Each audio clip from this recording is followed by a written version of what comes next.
नुआ वर्ष रे मिलिबो नुआ उपहार। राशन कार्ड धारी आसीगला सबुठु खुशी खबर। मागणा राशन सहित 1000 टंका मिलवाकू जाउछि।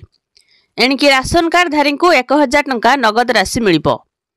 भारत सरकार यह नुआ योजना रे जदि आपण माने आवेदन करिवे तेबे आवेदन प्रक्रिया रे भाग नियंतु। वर्तमान भारत सरकार एक नुआ योजना आरंभ करबाकू जाउछंती। एथिरे राशन सह मासिक 1000 टंका प्रदान करा जिवो। तेबे जेउ नागरिक माने राशन कार्ड धारी से माने योजनार आवेदन करिपारिबे। आसंतु देखिबा कोन रहिछि संपूर्ण अपडेट। वीडियो को देखिया पूर्व गोटे लाइक करंतु। एमिति नुआ नुआ वीडियो देखिया पई चैनल को सब्सक्राइब करी पाखरे आसुवा घंटी चिन्ह को दबाई ऑल सिलेक्ट करनियंतु। तेबे वर्तमान सारा देश रे अनेक राशन कार्ड रो ई-केवाईसी प्रक्रिया पूर्ण होई नाही। एथिपाई भारत सरकार एही नुआ योजना अनुसार ई-केवाईसी प्रक्रिया पूर्ण करबाकू जाउछंती। ए योजना माध्यम ई-केवाईसी सह आर्थिक रूप से दुर्बल थिबा परिवार को जीवन स्तर में सुधार आनिबा पई आर्थिक सहायता प्रदान करा जिवो।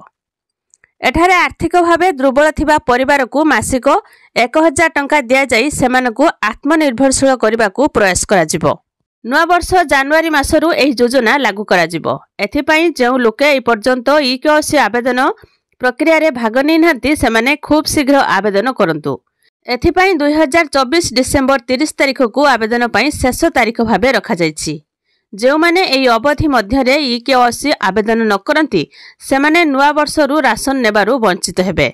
नुआ वर्षरु नुआ राशन कार्ड सहित गहम मध्य मिलवाकू जाउछि। जो माने नुआ राशन कार्ड पाई अप्लाई करथिले सेमानकु नुआ राशन कार्ड मिलिबो। एहा सहित ई-केवाईसी समय जो माने नुआ नाम जोड़िया पाई चाहउछंती ताहा मध्य करि परिबे। जो मानक राशन कार्ड रे नाम नाही नुआ नाम जोड़िया पाई चाहउछंती तेबे ई-केवाईसी समय रे आपण माने डीलर को पाखो जाईकी नुआ नाम मध्य जोड़ी परिबे।